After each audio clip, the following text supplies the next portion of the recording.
Hello दोस्तों, मैंने कहा था कि अब आप लोगों को हिंदी पढ़ाई जाएगी और हिंदी में आपके लिए एक टॉपिक बताया गया था जो आपके लिए बताया जाता है रस। सामान्य शब्दों में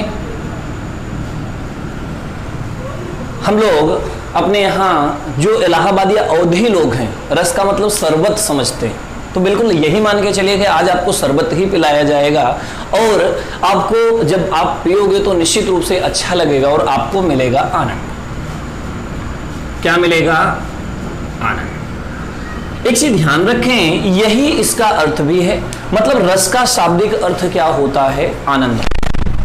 मतलब एक चीज आपके दिमाग में ये रखना है, जब हम किसी काव्य को पढ़ते हैं, बोलते हैं, सुनते हैं, तो ऐसे कंडीशंस में जो भी आनंद हमारे मन को मिलता है उसे हम क्या कहते हैं?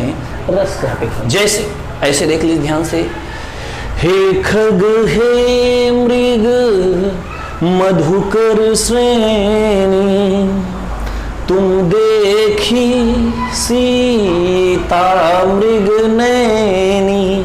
भैया सुनने में अच्छा लगा होगा जब हमारे कानों को कोई चीज सुनने में अच्छा लगा। आपके लिए बताया गया, मतलब सुन करके हमें क्या हो? आनंद की प्राप्ति हो, तो उसे हम क्या कहते हैं? रस कहते हैं। बड़ा रस, जब हम किसी काव्य को सुनने से, बोलने से, पढ़ने से हमें आनंद की प्राप्ति होती है तो उसे हम क्या कहते हैं? रस कहते हैं। अच्छा, कई जगहों पे रस को काव्य की आत्मा कहा जाता है। क्या कहा जाता है?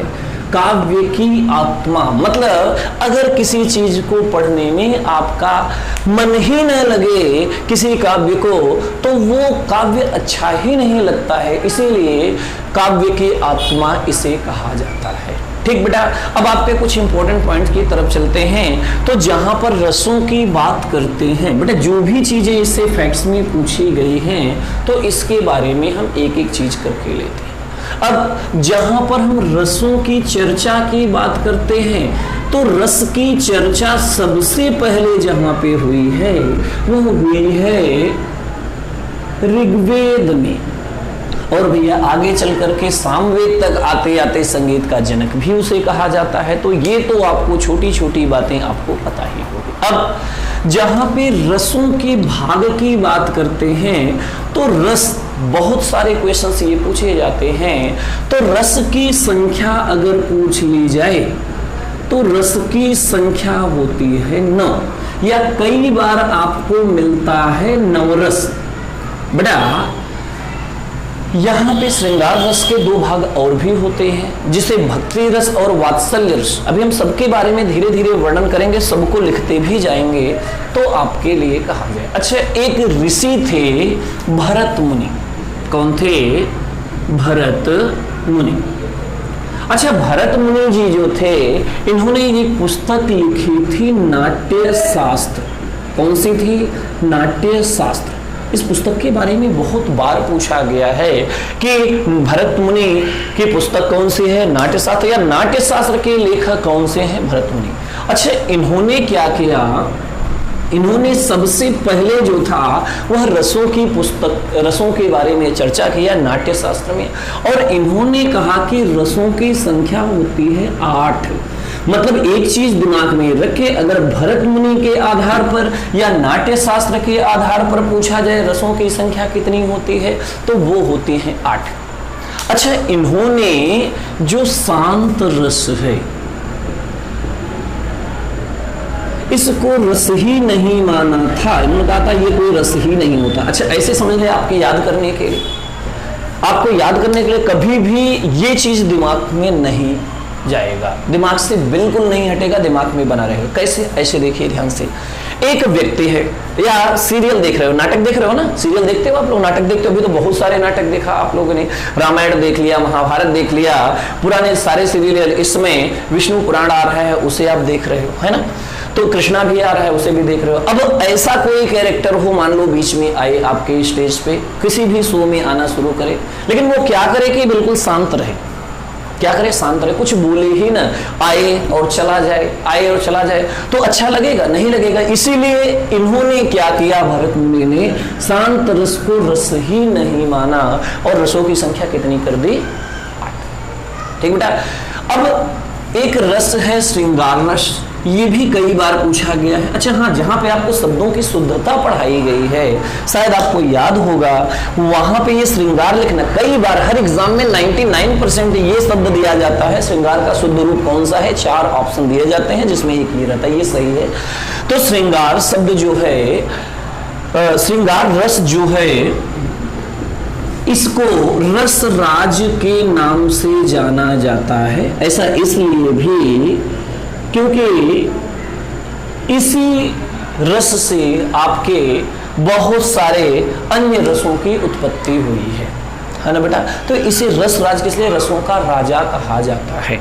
अच्छा बेटा, आज हम सबसे पहले रसों के बारे में न जान करके रसों के भेद की तरफ चलते हैं, रस के अंग की तरफ चलते हैं। जैसे भाई, अंग का मतलब होता है शरीर, शरीर का मतलब होता है किन किन चीजों से मिलकर के रस बना हुआ है।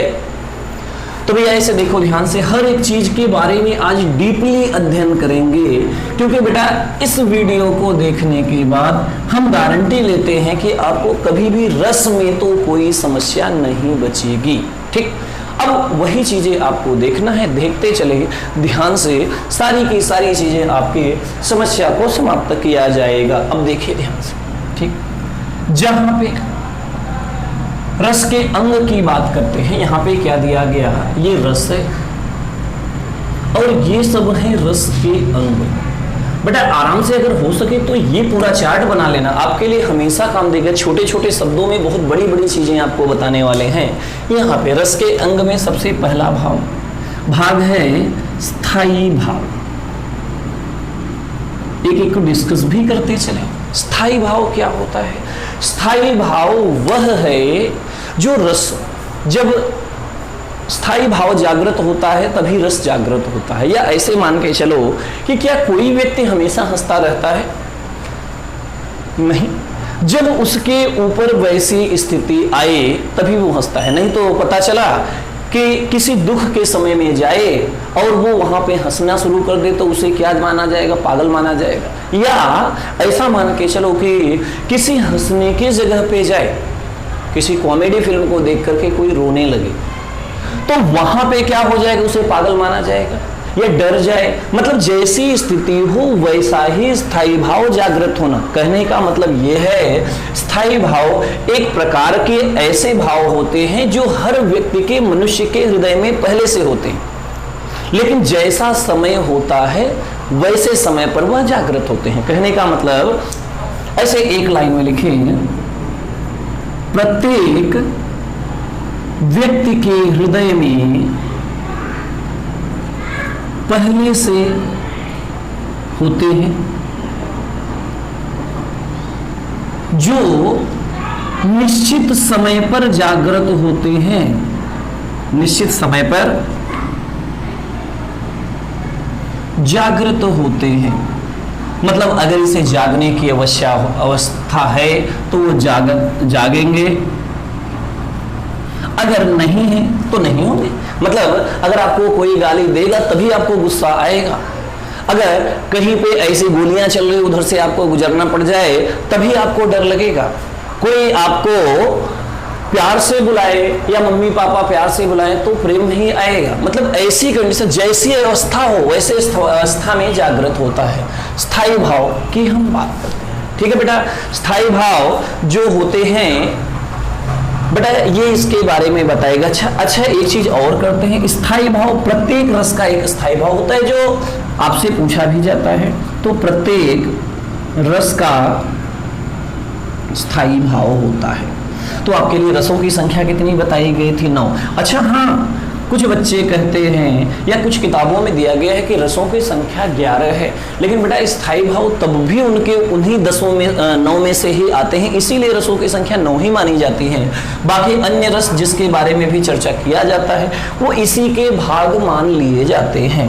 तो स्थायी, एक तरफ हम इनके लिख दे रहे हैं रस और दूसरी तरफ स्थायी भाव, ठीक, इधर भी रस और इधर स्थायी भाव। चूंकि ये सब इंपॉर्टेंट हैं तो इसे देख लेना, ठीक। और इन सब पे हम ऐसे ही एक बार छोटा छोटा चर्चा भी कर देंगे, आगे चल करके सारी चीजें बड़ी पढ़ा देंगे। चूंकि रसों के बारे में जब चर्चा करना होगा, अभी छोटा छोटा पढ़ा देंगे, फिर आगे चल करके बड़ा पढ़ा देंगे। जिसमें सबसे पहले श्रृंगार रस और स्थायी भाव रति। क्या हो गया? श्रृंगार रस का स्थायी भाव क्या होता है? रति। अच्छा, स्थायी भाव आप कम से कम नाम लेने के बाद बताते चले। स्थायी भाव इसका रति होता है। उसके बाद में करुण, करुण रस बड़ा ही इंपॉर्टेंट है। करुण रस, इसका स्थायी भाव होता है शोक। करुण रस का स्थायी भाव क्या होता है? शोक होता है। इसके बाद रौद्र, गुस्सा। रौद्र, रौद्र रस, भैया रस नहीं लिख रहे हैं क्योंकि यहाँ पे रस लिखा है तो ये सब में जुड़ जाएगा, इसको देखते चले। रौद्र रस, जब रौद्र रस की बात करते हैं भैया, रौद्र रस का स्थायी भाव क्या होता है? भैया रौद्र मतलब गुस्से में होगा तो क्रोध होगा, मतलब रौद्र का स्थायी भाव क्या होता है? क्रोध। बेटा एक चीज ध्यान रखें कि ये कई बार आपके कई परीक्षाओं में पूछा गया है कि कौन से रस का कौन सा स्थायी भाव, या स्थायी भाव देकर के किस रस का है, तो इसमें पूछ लिया जाता है। इसके बाद में है हास्य, बड़े इंपॉर्टेंट है हास्य। हास्य रस, इसका स्थायी भाव हास्य होता है। हास्य या हंसी, जब आप हंसोगे तो आपको हंसी ही आएगी, तो ये होगा। इसके बाद वीर रस। अच्छा, वीर का क्या होगा भैया? ऐसे अपने मन से बताते चले।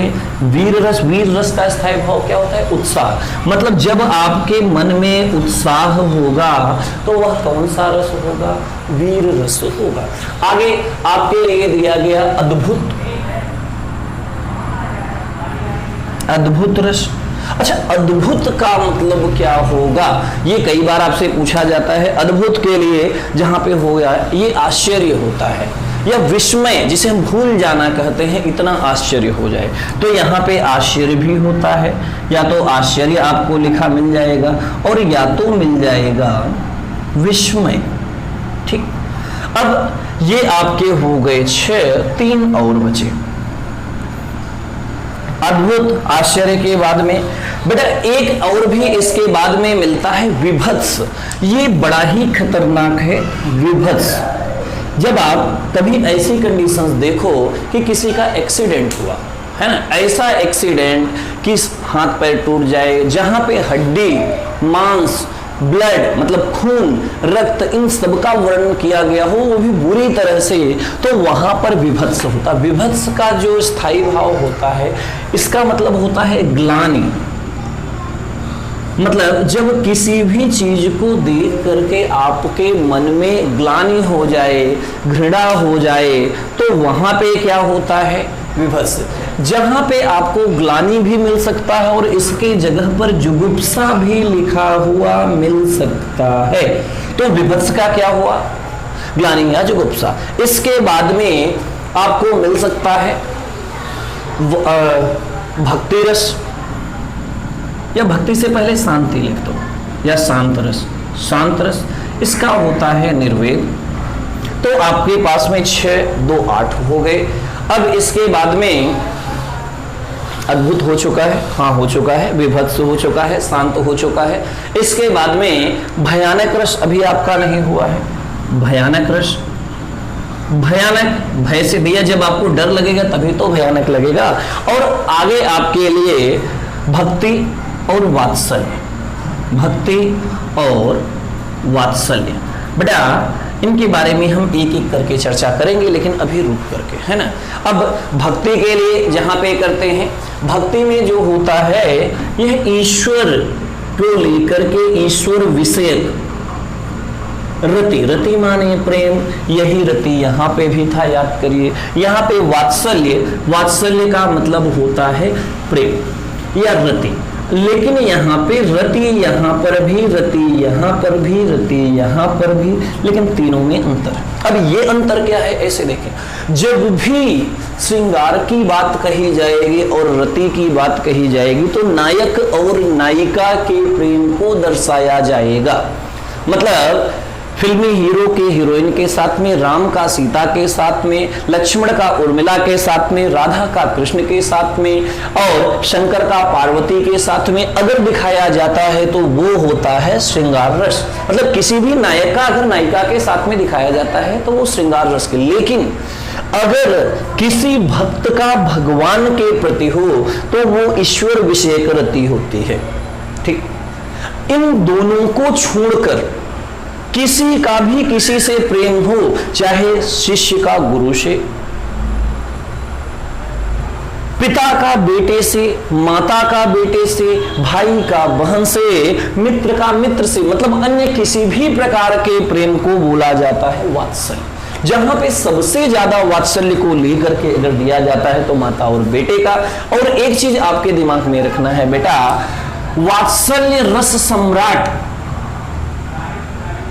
रस सम्राट किसे कहा जाता है, यह भी क्वेश्चन बहुत बार पूछा गया है, कम से कम 10 बार पूछा गया है। तो इसे कहा जाता है सूरदास जी को। किसे कहा जाता है?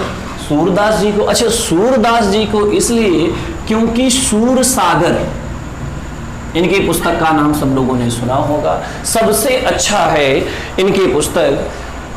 हमसे इस पुस्तक के बारे में पूछा गया था, अभी हाल ही में एक इंटरव्यू हुआ था पिछले साल, अगर आप लोगों को पता होगा, फॉरेस्ट गार्ड का, तो हम देने गए थे इंटरव्यू, तो हमसे पूछा गया था, है ना बेटा।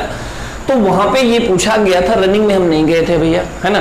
तो अब कंडीशंस ये है कि उसमें ये पूछा गया था कि सूर सागर के, चूंकि हिंदी मेरा सब्जेक्ट है तो हिंदी से हमसे पूछा गया था कि सूर सागर के लेखक कौन है। तो बेटा इसी पुस्तक की वजह से सूरदास जी को क्या कहा जाता है? वात्सल्य रस सम्राट कहा जाता है। तो बेटा ये सारी की सारी चीजें स्थायी भाव के बाद में बता दिया गया। स्थायी भाव के बाद में विभाव, स्थायी भाव पहला भाग था, रस का, रस के अंग थे।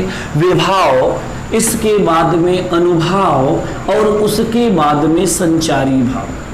संचारी भाव को कहीं कहीं व्यभिचारी भाव भी आपको लिखा हुआ मिल जाएगा।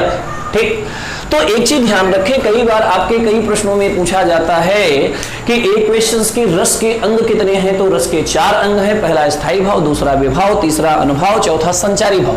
अब यहाँ पे आपको इतनी चीज तो पता चल गई, ठीक है बेटा। अब विभाव जो है यह 2 प्रकार का है ना। विभाव कितने प्रकार का है? 2 प्रकार का है। ऐसे ही कर देते चूंकि उसमें भी लिखना पड़ेगा। विभाव 2 प्रकार का होता है। पहला होता है आलंबन विभाव और दूसरा होता है उद्दीपन विभाव। ठीक, आलंबन विभाव और दूसरा क्या होता है? उद्दीपन विभाव। बेटा यहां के बारे में आप लोगों ने कर लिया होगा। आलंबन विभाव के भी 2 होते हैं, है ना। आलंबन के 2 होते हैं। पहला आश्रयालंबन, आश्रयालंबन, दूसरा विषयालंबन। अभी इन सब पे चर्चा करेंगे, लेकिन पहले इसको अलग कर लेते हैं। बेटा अनुभावों की संख्या करते हैं तो मुख्य रूप से इनके मतलब लक्षण के आधार पर, लक्षण के आधार पर अगर आपसे पूछा जाए तो ये 5 होते हैं। कायिक, वाचिक, मानसिक, आहार्य, कायिक, वाचिक, मानसिक, आहार्य और शांत, या हम कह सकते हैं निर्वेद। ये आपको एक जगह फिर से मिल जाएगा, यहां पर भी आपको मिला हुआ था। तो ये इनके लक्षण के आधार पे दिए गए हैं। इनके कुछ और भी होते हैं। सात्विक अनुभाव के जो होते हैं वो, या इसी को सात्विक भी बोला जाता है। क्या बोला जाता है? सात्विक। सात्विक अनुभाव के कुछ अलग से लक्षण प्रकार पूछे जाते हैं कि ये कितने प्रकार के होते हैं। तो ये जो इनके जो अंगों की बात हम करते हैं या इनके भेदों की बात करते हैं, ये 8 होते हैं। आपको बता दे रहे हैं क्या क्या होते हैं और क्यों क्यों होते हैं, ये सारी चीजें आपको बता दें। कौन कौन से हैं? पहले में आपके लिए यहां पे आ जाता है स्तंभ। क्या होता है? स्तंभ होता है। दूसरे में दिया गया है स्वेद, स्वेद। तीसरा रोमांच। क्या होता है? रोमांच होता है। चौथा यहां पे जो होता है रोमांच के बाद में स्वरभंग। अभी इन सब पे चर्चा करेंगे, ध्यान रखना, एक एक चीज पे सब पे चर्चा करेंगे। स्वरभंग। इसके बाद में कंप। क्या होता है? कंप। इसके बाद में अगर आप देखते हो कि कंप के बाद में वैवर्ण्य, ठीक। इसके बाद में आपको मिलता है अश्रु और फिर प्रलय। अश्रु और फिर क्या मिल जाता है? प्रलय, ठीक। ये हो गए अनुभव। लास्ट में आते हैं संचारी भाव। संचारी भाव की बात करते हैं तो ये क्या करते हैं? स्थायी भावों को पुष्ट करते हैं, मतलब मजबूत करते हैं, पुष्ट करते हैं। अच्छा, दूसरी कंडीशंस इसमें क्या होती है संचारी भावों के? जब भी हम संचारी भावों की बात करते हैं तो स्थायी भावों को मजबूत करते हैं, पुष्ट करते हैं। अच्छा, इनकी संख्या जो होती है 33 होती है। कितने होती है इनकी संख्या? 33। फिर से आप देख लीजिए, ये सारे वीडियो हम थोड़ा सा स्पीड में देखने की बात करते हैं, ठीक। आपके लिए बताया गया कि रस जो है, रस के 4 अंग होते हैं, स्थायी भाव, अनुभाव, विभाव और संचारी भाव। स्थायी भाव की बात करते हैं तो ये प्रत्येक व्यक्ति के हृदय में पाए जाते हैं और पहले से विद्यमान होते हैं। जब कभी स्थिति आती है तो जागृतिक होते हैं। स्थायी भाव जो होते हैं 9 होते हैं, चूंकि प्रत्येक रस का एक स्थायी भाव होता है और प्रत्येक रस ये है, उनके स्थायी भाव ये दिए गए। बेटा यहाँ पे किसी को कोई समस्या नहीं होनी चाहिए। अब देखिए, विभाव की बात करते हैं, 2 प्रकार का होता है, एक आलंबन होता है, एक उद्दीपन होता है, ठीक बेटा। आलंबन विभाव 2 प्रकार का होता है, एक आश्रयालंबन होता है, एक विषयालंबन होता है। फिर से चलते हैं, अनुभाव की बात करते हैं। अनुभाव जो होता है वह 5 प्रकार का होता है, जिसमें कायिक, वाचिक, मानसिक, आहार्य और शांति या निर्वेद या सात्विक। ये आहार्य है बेटा, कंफ्यूज ना होना, है ना।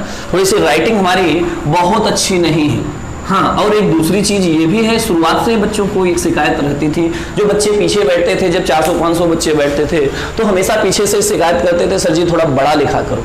आदत ही नहीं है बेटा, तो पूरे बोर्ड में हम ये चाहते हैं कि पूरी की पूरी चीज बोर्ड पे ही आए, एक ही बार में समझा दिया जाए, चार्ट बने, इसीलिए हमेशा हम छोटा लिखते रहे, ठीक।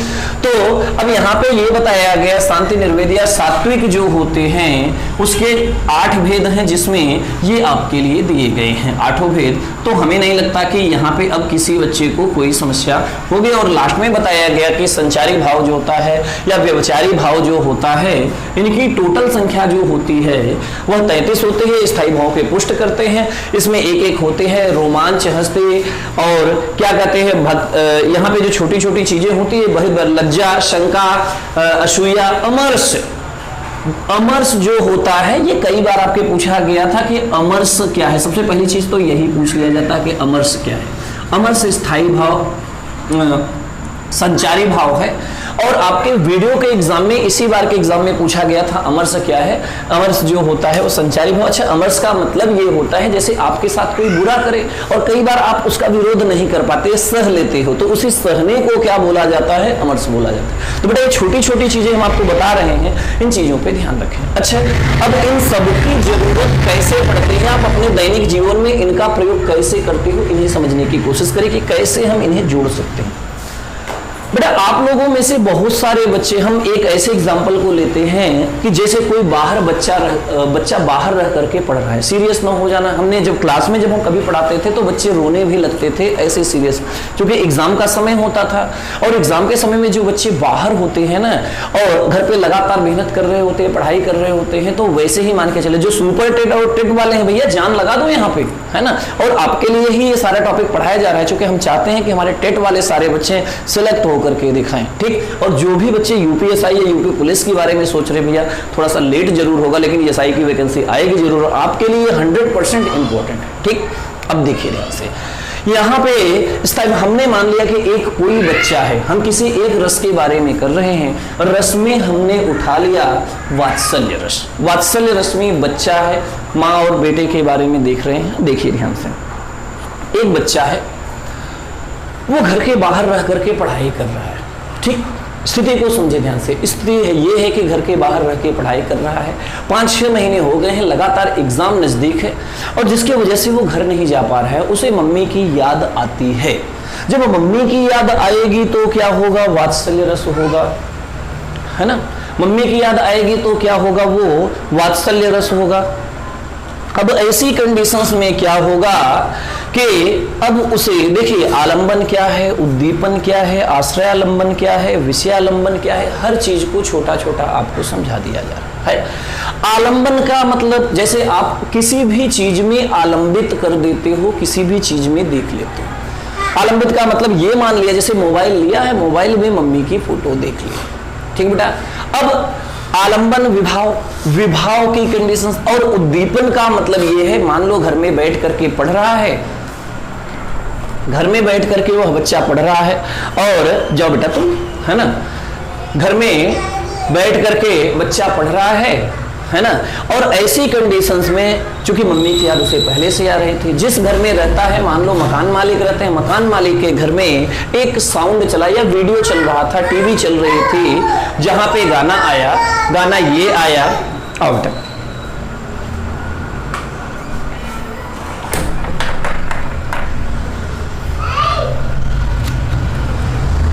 छोटे छोटे बच्चे हैं तो यहाँ पे थोड़ा थोड़ा परेशान कर देते हैं, कभी कभी परेशान होंगे, आप देखिए ध्यान से। हाँ, तो आपके लिए क्या बता रहे थे कि हाँ, बच्चा बैठा था अपने घर में पढ़ रहा था, मोबाइल में मम्मी की फोटो दिख रहा था। आलंबित मतलब जब हम आलंबित कर दें, जब हम आलंबित मतलब मान लेते हैं क्या मान लेते हैं कि हमारे जिसे हम देख रहे हो हमारे आसपास, तो सीधा मोबाइल में ही देख रहे थे अपने मम्मी को सामने, तब तक उद्दीपन मतलब जब ऐसी स्थिति हो, स्थिति का मतलब है कि जैसे गांव में आप घूमते रहे हो, मम्मी के आसपास शाम को चले जाते थे, शाम को भूख लगी, मम्मी से कह दिया अब इस समय भी भूख लगी हुई है, तो वो स्थिति जो है, शाम का समय, स्थिति, कोयल बोले, ये सारी की सारी कंडीशन, चांद निकलना, ये सब उद्दीपन है, आपको जागृत करते हैं, तेज करते हैं।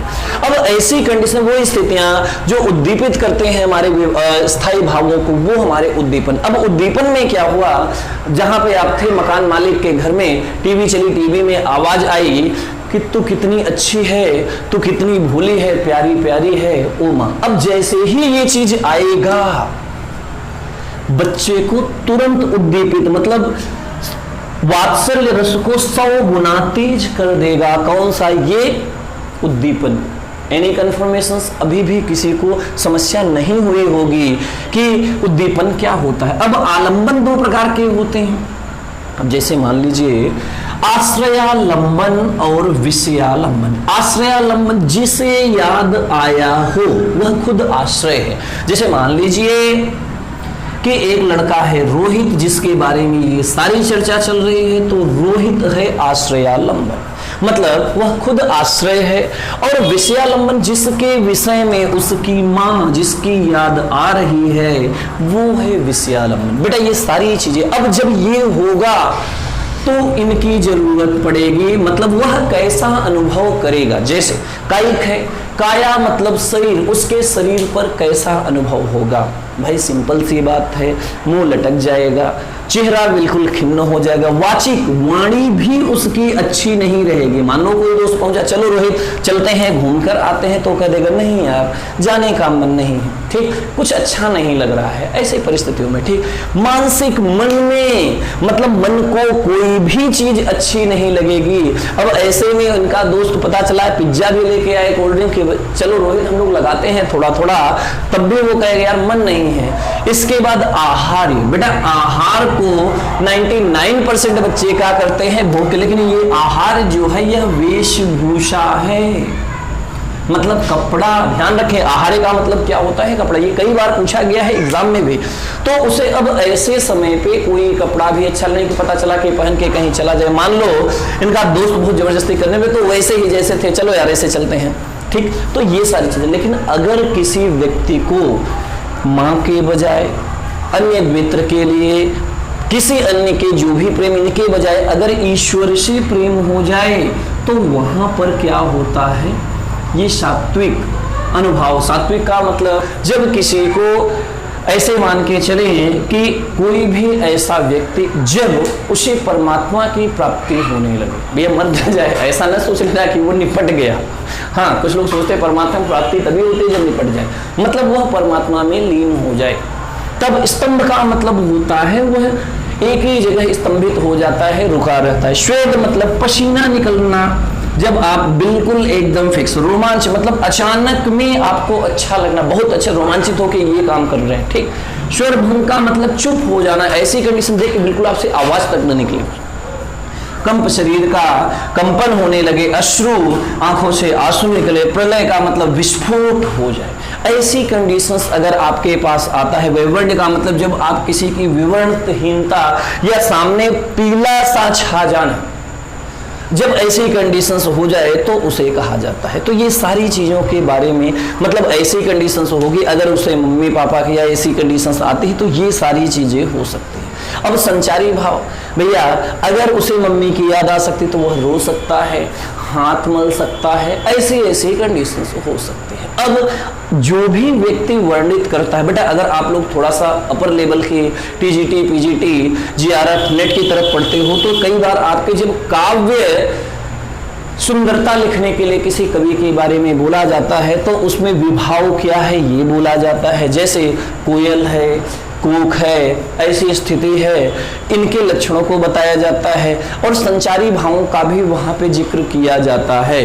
मतलब ये सारी चीजों के बारे में वहां पे क्या किया जाता है, वर्णन किया जाता है। बेटा ये वीडियो आपको कैसा लगा? अगली क्लास में ये सारे रसों के बारे में, इनके रसों के एग्जाम्पल दिए जाएंगे, इन रसों का पूरा वर्णन किया जाएगा। ठीक है बेटा, तो आप लोगों को, सभी लोगों को मिलते हैं अगली क्लास में। लेकिन एक चीज फिर से भैया हमने पहले भी नहीं कहा था, आज फिर से कह रहे हैं और लगातार कहते रहेंगे, चाहे जितनी भी आप कंपटीशन की तैयारी कर रहे हो, आपके लिए एक चीज है कि आप लगातार लाइक करें, वीडियो को शेयर करें, कमेंट करें। जब आप करते जाओगे तो बेटा हम और वीडियो बनाते जाएंगे आपके लिए, लेकिन अगर आप नहीं करोगे तो हम इन चीजों को करने से कतराएंगे। ठीक है बेटा, बाकी मिलते हैं अगली क्लास में। ऑल द बेस्ट, जय हिंद, जय भारत।